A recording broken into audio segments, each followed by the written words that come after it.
Steve Moore with Outdoors First Media. Let's talk about the PC Fun line winder today. This is quite a tool. It completely revolutionizes putting line on your reel. Simplifies it. You don't have to have the reel on a rod, and it's much easier to use the line winder than it is to use a spinning rod or a casting rod and someone holding the spool with a pencil. You don't need help. You don't have to have someone else hold your spool. Let's talk about setting it up with a casting reel first. The tensioner on the line winder is right up here for the arbor. That's the arbor that'll literally spin. Okay. What you're going to want to do for a casting reel is tighten that screw down so that doesn't spin.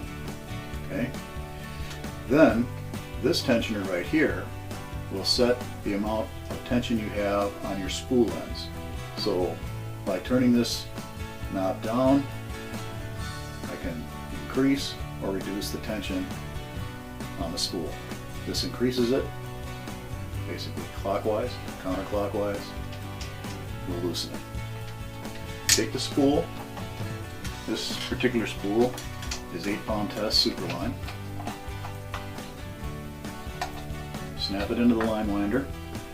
Set the tension so that it's reasonably tight.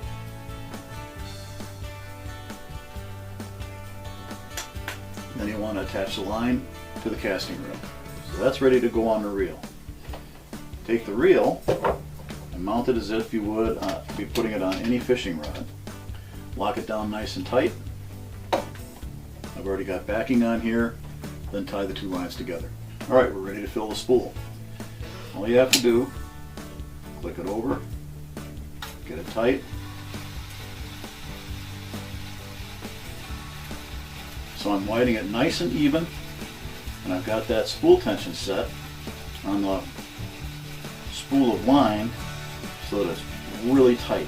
That way I'm winding my Superline on as tight as it needs to so that I never have a problem with it balling up or with the line burying down into it when I set the hook at the end of the cast. Alright, I got the spool filled. It's nice and tight, laid very evenly across on the reel spool. What I'm going to do now is just simply cut that off, remove the spool of line, put it back on my rack, remove my casting reel, and mount it back to my casting rod and go fishing.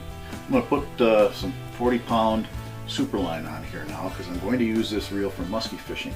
I got the line winder set up so that the rotor will spin because that's what you do with a spinning reel. I've got the tensioner on it so that I've got these two arms holding that spool nice and tight.